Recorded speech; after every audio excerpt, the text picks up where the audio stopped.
Hi folks, welcome to my channel, The Average Dermadoc. Let's begin the show.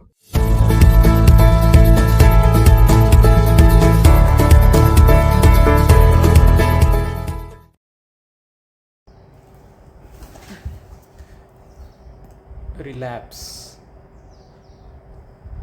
Coming to definition of relapse given by WHO, the reoccurrence of the disease at any time after completion of a full course of treatment. Full course means for a paucibacillary case 6 months and for a multibacillary case 12 months. After taking this full course of treatment, the reoccurrence of disease is defined as relapse.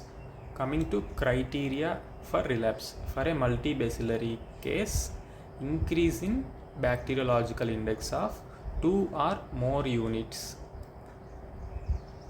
For paucibacillary relapse, appearance of active signs of infection after 3 years from release from treatment. Here I am not mentioning anything about bacteriological index. For a paucibacillary case, already bacillary load will be low.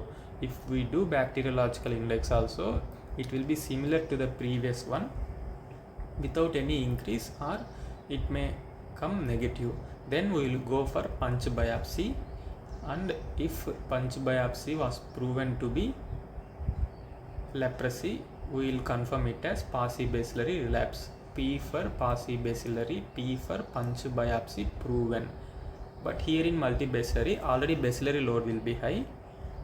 Even with slit skin smear, we can appreciate increase in bacteriological index. So no need to go for until punch biopsy to confirm multibacillary relapse. In both the cases, signs and symptoms are not deemed to be reaction. Reaction is just an inflammatory response to leprobacilli antigen. So we have to rule out reaction before confirming relapse. Reaction will come sudden and may spontaneously resolve on its own or responds well to steroids, but relapse won't go or spontaneously resolve. If it reduces by giving steroids also, it is temporary only. It will gradually progress. Initial bacteriological index of +3 before treatment, or bacteriological index of more than +4 at the end of the treatment, are at higher risk of relapse. So multibacillary cases where bacillary load is high, they will be at risk of getting relapse. Coming to etiology, why this second episode of infection occurs even after completing an effective course, full course of chemotherapy. It is because of endogenous persisters. What are these endogenous persisters? These are dormant bacteria which are not killed by drugs because of their metabolically inactive state.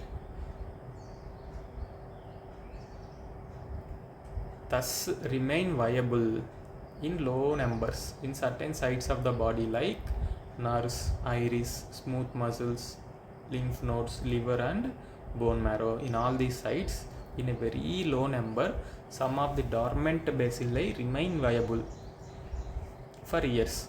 After years of dormancy, occasionally these persisters resume multiplication and reaches to a level where they will cause the active signs of disease again.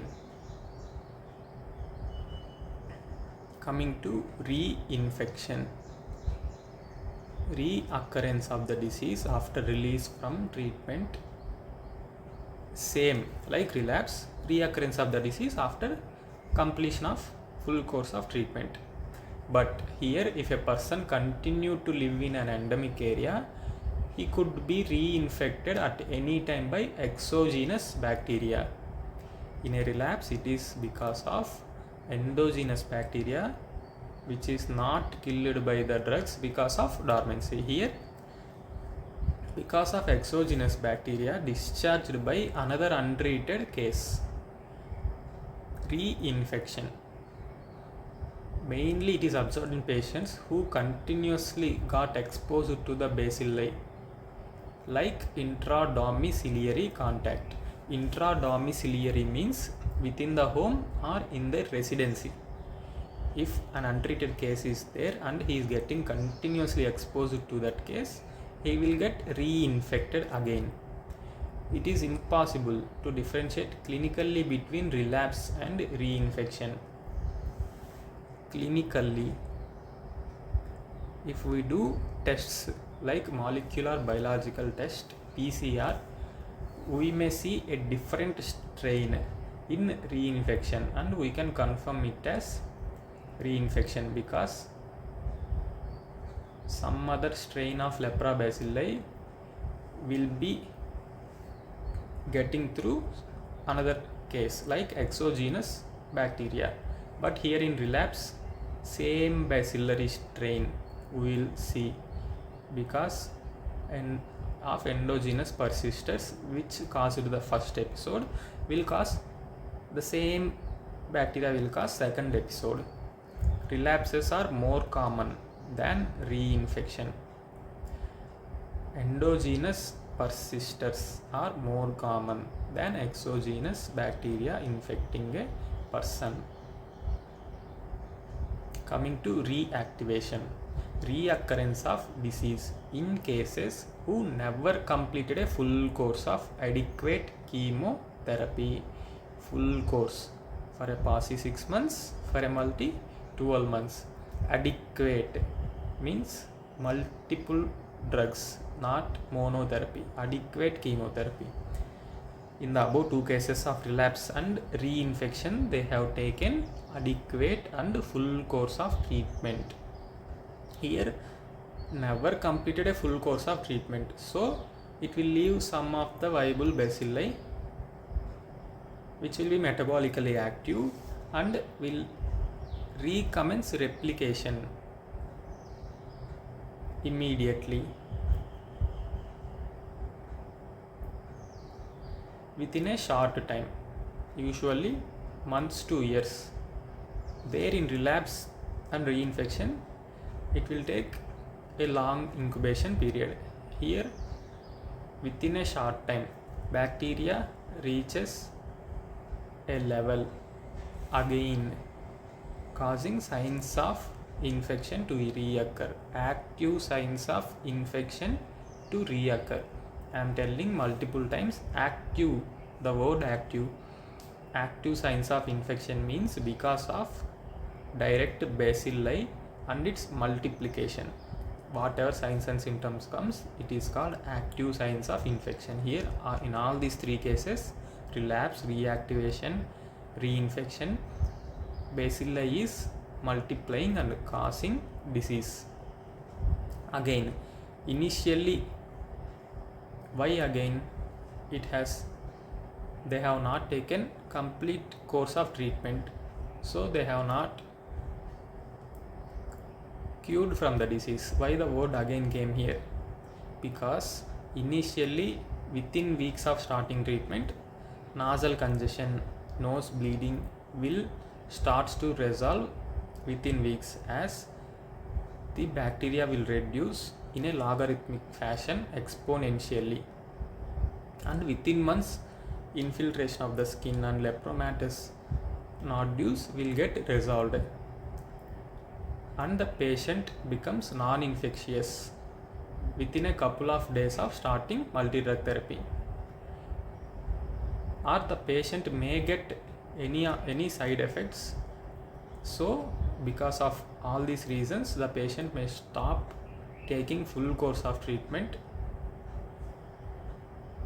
and may get reactivated disease. Bacteriological index will slowly increase again. Bacteriological index is nothing but bacillary load. If the bacilli starts multiplication again, its load will get increased. Reactivation is more common than relapse because of non-compliance.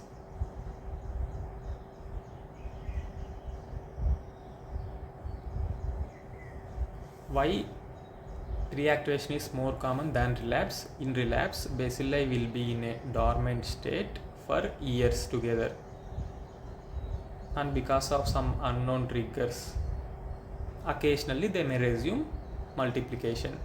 But here in reactivation, the patient didn't took medicines properly and left some of the viable bacilli which are metabolically active, so they will recommence replication immediately. So there will be short interval. Why this non-compliance occurs? Maybe due to defaulting or non-consumption of medications at home. Defaulting means not taking medications from hospital itself. Even if they took medicines from hospital, and non-consumption at home causes reactivation.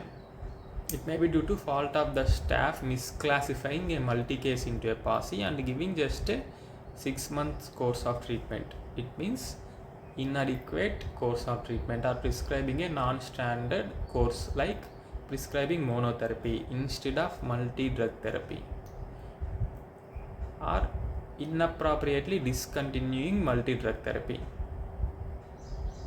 All this will lead to reactivation.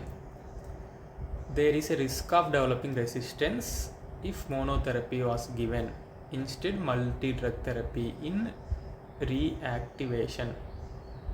In relapse, bacilli will be still susceptible to multi-drug therapy as they become metabolically active from dormant state.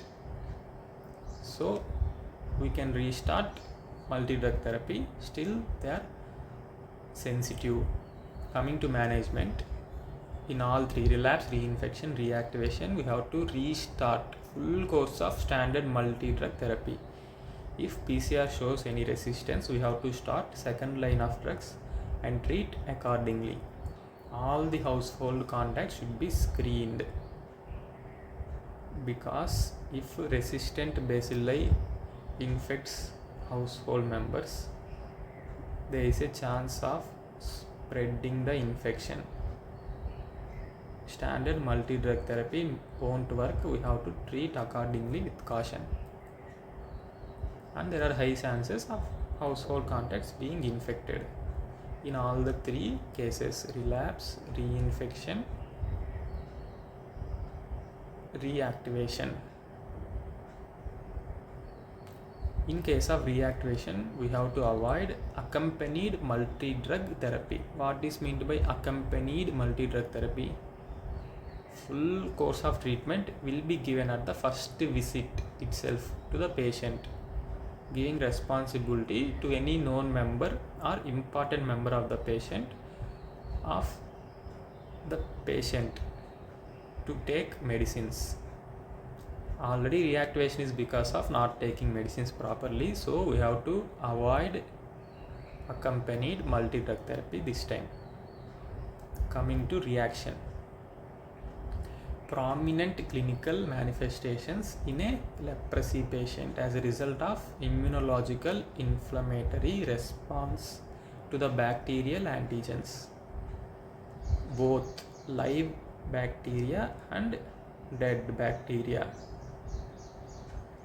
So these inflammatory phenomena, which we call as lepra reactions, may be seen before, during, or even after effective chemotherapy. Even after killing all the bacteria by giving effective chemotherapy, dead bacilli will still remain in the body. To those dead bacilli, our immunity may react and cause reactions. Hence, do not signify a need of extending or repeating chemotherapy. It is because of immunity, not because of multiplication of bacilli, because we have given a complete course of treatment. So it is important to differentiate reaction and relapse.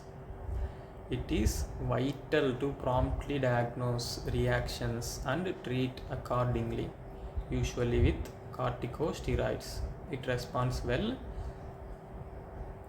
to prevent the onset of permanent disability. Corticosteroids are immunosuppressants. Our reactions are because of immunity damaging own body. So we have to give corticosteroids and prevent those damage from the immunity, and thereby preventing onset of disability. Remember the channel name, The Average Dermadoc. Don't forget to share and subscribe. Thank you. Hasta la vista. До свидания.